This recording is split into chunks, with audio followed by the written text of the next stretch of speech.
Welcome to the Halftime Show, your world of sports in half the time. I'm Meghan Macioce. And I'm Aaron Becker. Tonight we have a full lineup for you. Which quarterback has been the biggest bust? And we have all your college football news with the boys coming up later. But first, let's start with the NHL. And let's start talking with Casey DeSmith and Tristan Jarry, since that is going to be the era of the Pens with Matt Murray on IR. So, we think we have a So with Matt Murray being out, being on IR, he was 4-5-1 in his first couple games this season. Not so great. So joining me now in studio are RJ, Taylor, and Ray to discuss the NHL. And guys, let's start off. How are you feeling about the Jarry DeSmith era?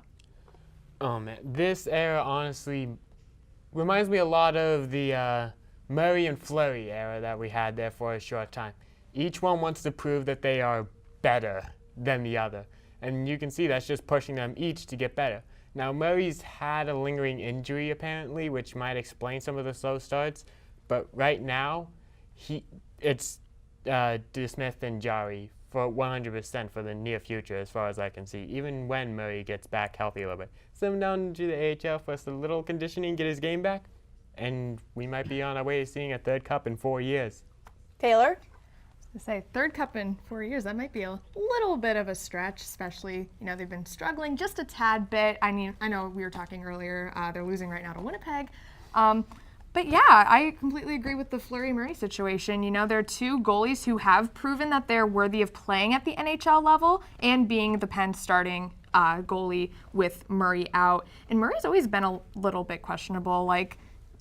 It's just a matter of time before his injuries catch up with him and his concussions. He's had a huge history with concussions. Ray, what do you think? I think this is the chance for the Penguins farm system to finally prove themselves. Murray has been struggling even before he got injured, and now he gets to see the players from the farm system finally come up and make their impact. I am really excited after seeing, what DeSmith and Jarry did last year and partially the years before.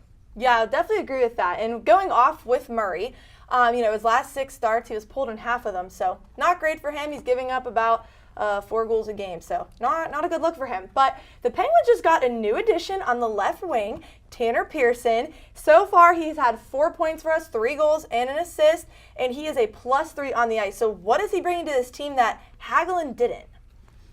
A goal-scoring touch, plain and simple. Hagelin's a lot more of a speed guy. Doesn't have that great of a shot. He has a decent shot at points, but Pearson is a goal scorer and a point producer. And we put him alongside the best 101st player in the world, Evgeny Malkin. So it was just a matter of time coming over from the last place LA Kings before he just exploded and got back to Tanner Pearson play.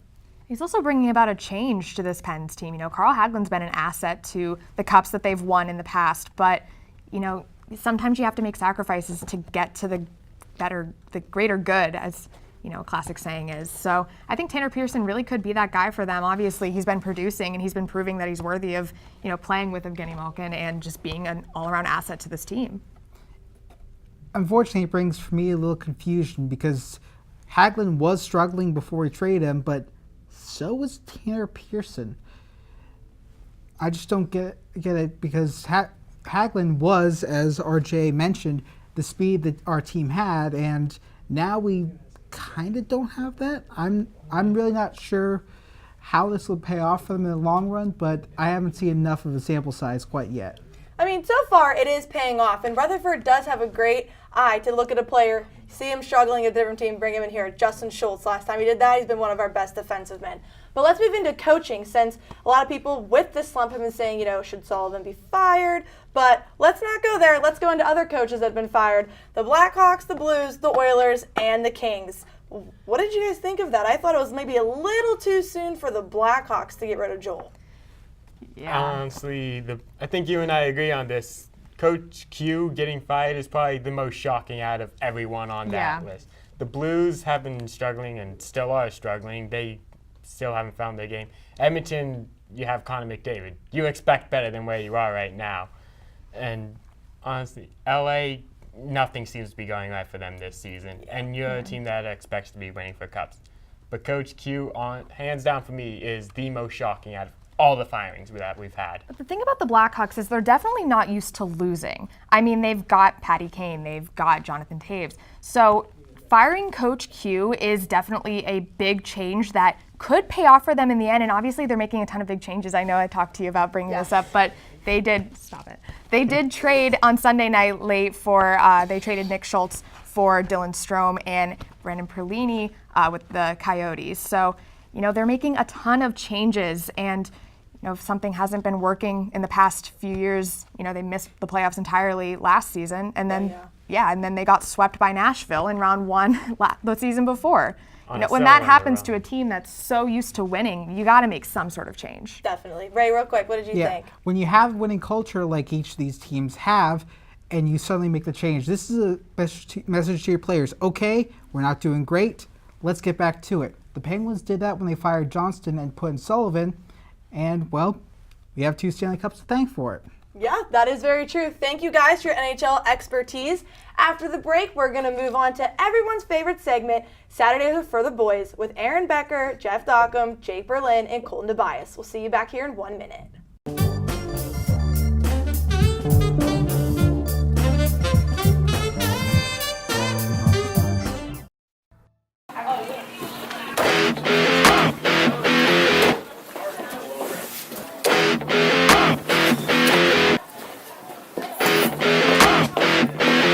Let's go.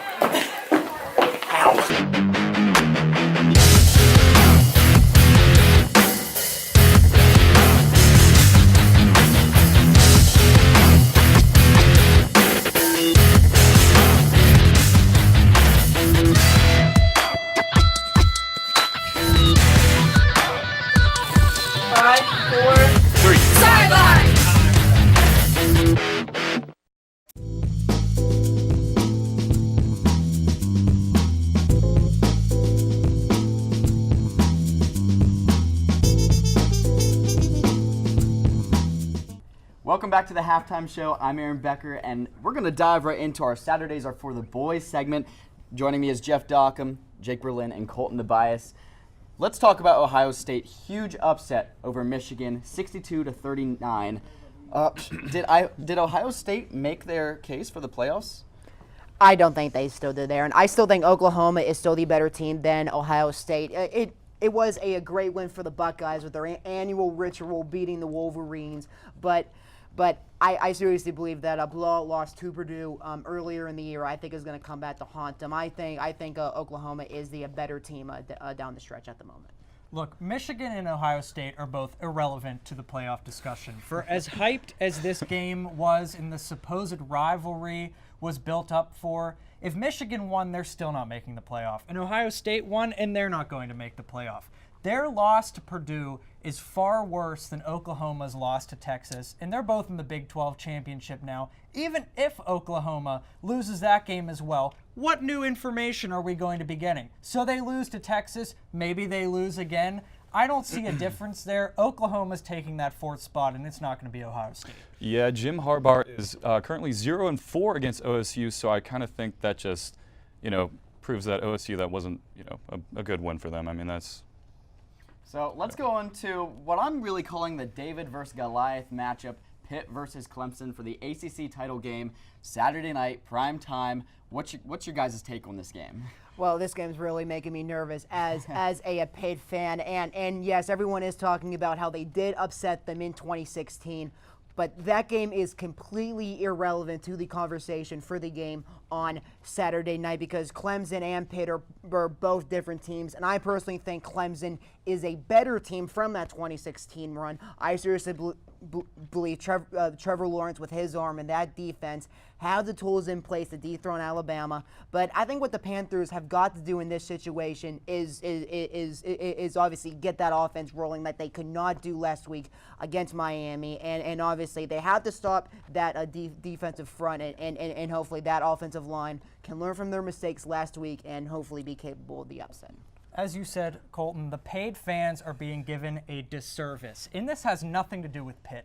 It's all about the ludicrousy of the division system within these conferences. We are not getting the 2 best teams in the ACC. You look at the Coastal Division, Clemson's at the top, and who's below it? Look at the games and the streaks that they've had. Syracuse, 1. NC State, 1. Then look at the Atlantic Division. We have Pitt, and who's below them? Georgia Tech, lost. Virginia, lost. This is a disservice and a travesty to the fans of the ACC, and we see it across the country too. The Big Ten Championship has Northwestern against Ohio State. It's a joke. We got the Big Ten Championship last week, and that was Michigan and Ohio State. Northwestern is super hot right though. I seriously believe Ohio State can give them a game. Yeah, so, I mean, we'll see another big game coming up. Number 1, Alabama versus number 5, Georgia. It's a big rematch, but that's all the time we have for our Saturdays are for the boys segment.